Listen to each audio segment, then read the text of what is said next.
Reflections of a Soul. Certainly, today, I feel like I've misplaced a part of myself, not due to a lack of motivation, but because each passing day reveals the true nature of my irresponsible living. When I catch myself venting frustrations, placing blame, and pointing fingers, it's not because I hate them. It's simply a mechanism to shield myself. Those moments don't bring joy. Instead, there's an unmistakable discomfort. I long to someone to assume responsibility for my choices, for my life, because it appears to be an immense burden. In this pursuit, I've willingly handed over my freedom to others, and consequently, true inner happiness leaves me. Not only are the outcomes of my life subject to external control, but every internal emotion, whether it's sorrow, delight, or fear, is steered by the forces outside of myself. So, what is true freedom then? It's when I, once a fragile being who deemed life meaningless and unjust, stepped up and took responsibility. Taking responsibility for one's life is essentially taking responsibility for 24 hours a day.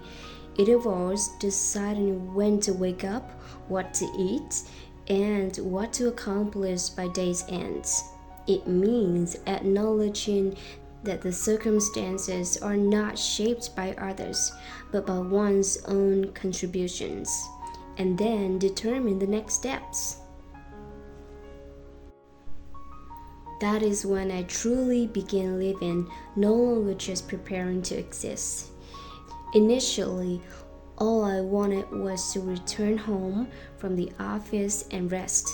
Yet today, after immersing myself in contemplation, I find myself running this podcast episode. And in this very moment, nothing feels more important. Happiness, perhaps, isn't something grand anymore.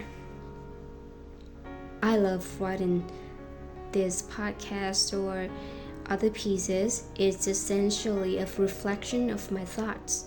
Some days I'm filled with enthusiasm, while others I jot down the frustrations within me, not to alleviate the burdens, but to introspect and under myself a bit better.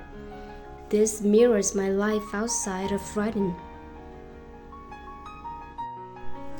It's not just about crafting phrases, it's about expressing raw emotions, words that stem from the depths of my heart.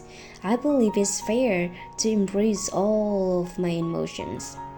I want to express gratitude to myself for engaging in all of this.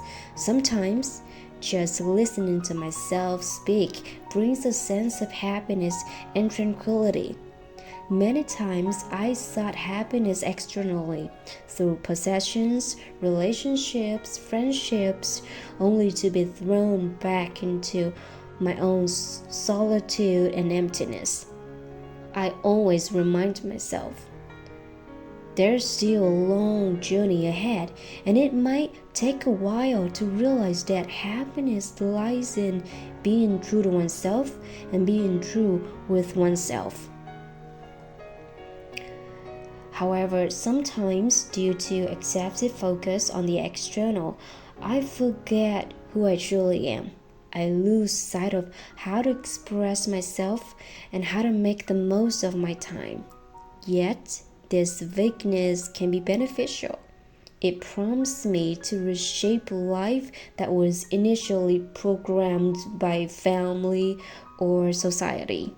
It tells me that I need balance, I need experiences, and I might even need to ask questions to understand myself and the world. Taking responsibility for my time down to each minute and second is what defines success. Every day, numerous people and things will come to claim your time. Maybe it's your work, maybe it's your colleagues, your friends, social media, Facebook acquaintances, and more.